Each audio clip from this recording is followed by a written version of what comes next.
Hi everyone. Once again, I sincerely welcome you to Spirituality for Dummies.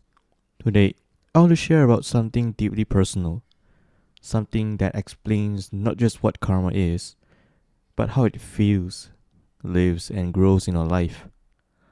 But if you haven't watched the previous video, please go back to it and then come back later because a lot of stuff that will be said will only be relevant if you go back. So yeah, let me tell you my story. When I was a kid, emotional safety wasn't something I experienced much. Mistakes were not opportunities to learn, they were moments of pressure, criticism, or disappointment. Being slow, being clumsy, and being too sensitive, these weren't chances to explore and grow. They were warnings do better, or you will get it wrong again. Sometimes, being in that unsafe environment even led to physical violence because I was quite myself and didn't always want to adhere to their rules. And beneath all that, there was something even quieter but just as painful. My parents weren't overly strict about performance or grades. It was more about behavior, about following rules and doing the right thing in their eyes.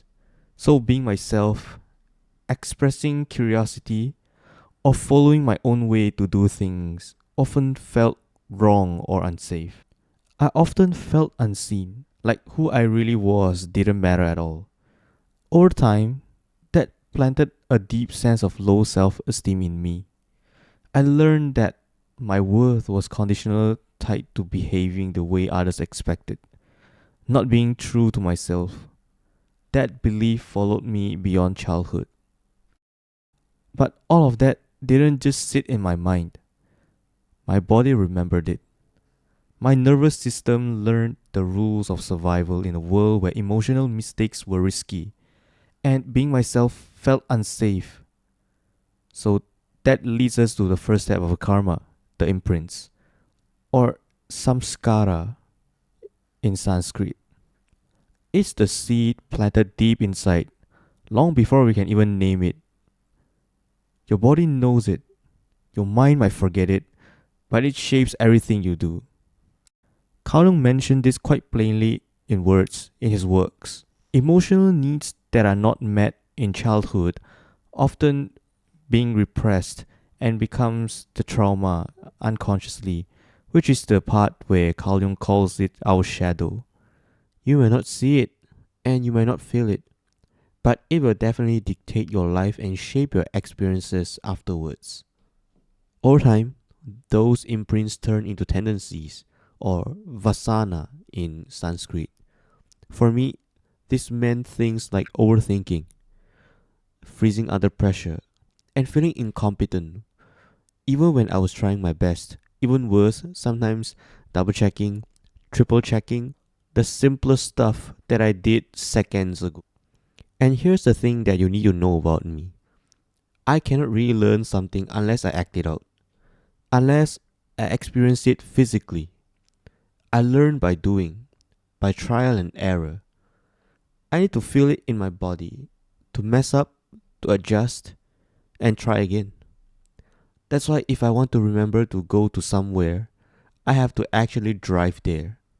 My body needs to live it, not just think it. These tendencies are also just who I am, adventurous and never really want to adhering to any rigid rules. Of course, life isn't always safe for try and error. Driving without practicing means death. Handling dangerous tools or making big financial mistakes will harm other people. Not only that, people will also criticize you for some trivial matters, which for a child like me, it is very unsafe to express my needs because expressing my needs at the time feels like danger. I've learned that this world isn't a safe place since young. So for the longest time, I stayed in my bubble.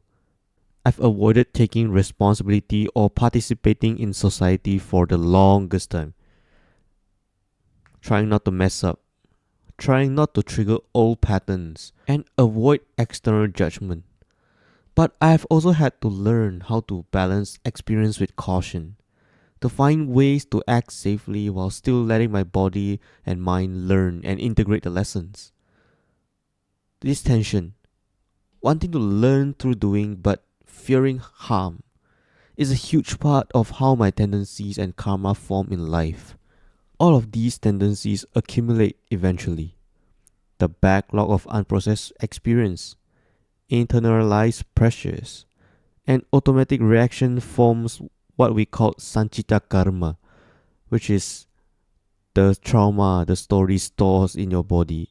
For me, that meant a lifetime of internalized pressure, fear of judgment, and hyper awareness of what others thought about me. Most of it stayed hidden, but it quietly shaped how I moved through the world, in school, at work, and relationships. Eventually, a portion of those trauma ripens and show up in my life as paratpa karma, which is the patterns active in the present moment. These recurring situations, familiar challenges, or lessons that keep appearing are life's way of saying, notice me. For me, it often looked like workplaces where efficiency mattered far more than humanity, where mistakes were met with scolding rather than guidance. Because I've made so much mistakes in the past, I tend to double or triple confirm before doing even the simplest task. So when I tried to do so while working as a kitchen helper, I kinda annoyed my coworker and he yelled at me. Because of the familiar feeling of childhood, the chest tightened feeling, I fumbled, which made them criticize me even more. So it was like a vicious cycle. So that's why I notice so quickly when people are being mistreated, because my nervous system recognizes echoes of my own childhood trauma. And that brings us to a last and the most important step, Kriyamana Karma. That means the karma you create right now. This is the pause before reacting, the breath before responding, the moment awareness steps in and says, oh, I see fear. Oh, this is conditioning. This pause is where transformations happen, because choice lies in here. Your true power lies in here. You can go and say, I see that, but I choose not to continue.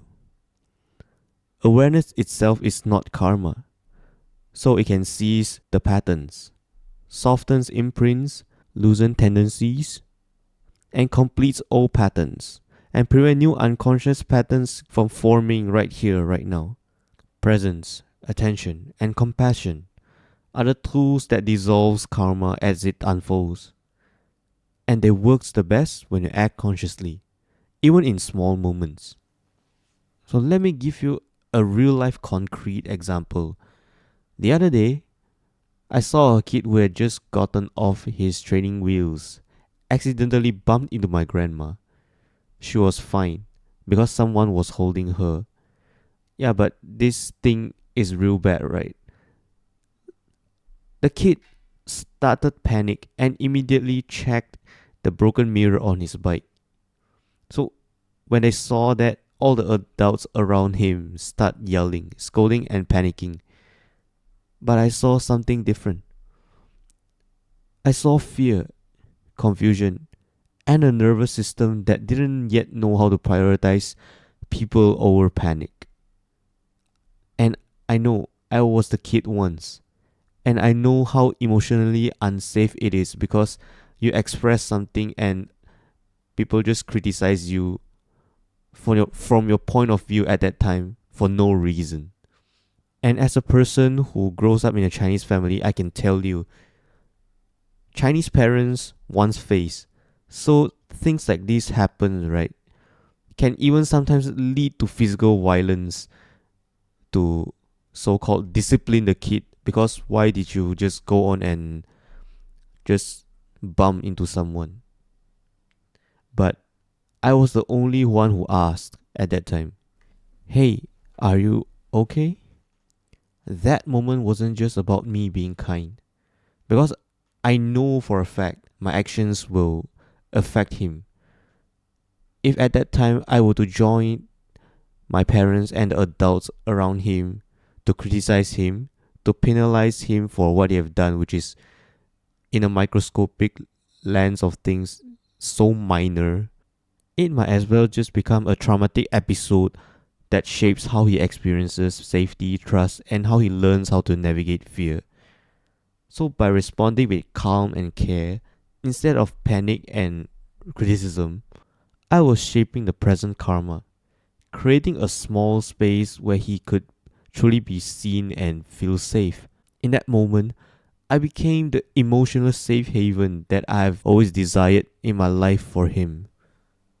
In Buddhism, karma is always defined as action, intentional actions of the body, speech, and mind. This fits perfectly with what we have talked about. The patterns and the tendencies in your life are like seeds from past experiences, but the actions you take right now are creating new karma. Every choice, every word, every response adds to the story of your life. Awareness lets you act consciously rather than unconsciously, transforming patterns rather than just being trapped by them. Understanding karma this way changes how you view life. You stop asking who's wrong and start noticing, this is the conditioning, the pattern I see. This doesn't excuse harm, but it ends cruelty. You extend understanding to co-workers, to kids, to people in your life, and most importantly to yourself, especially if you are like me. You grew up in a world where mistakes were dangerous and emotional needs were often overlooked. Karma isn't punishment. It isn't fate. It is momentum, unfolding step by step, giving us the chance to respond consciously. And the present moment, this is where the true power lies. With awareness, this momentum can change direction. So, you have seen how karma forms in life, how patterns emerge, and how tendencies take shape, and how awareness can transform them. Subscribe, not to a channel, but to a version of you that finally understands.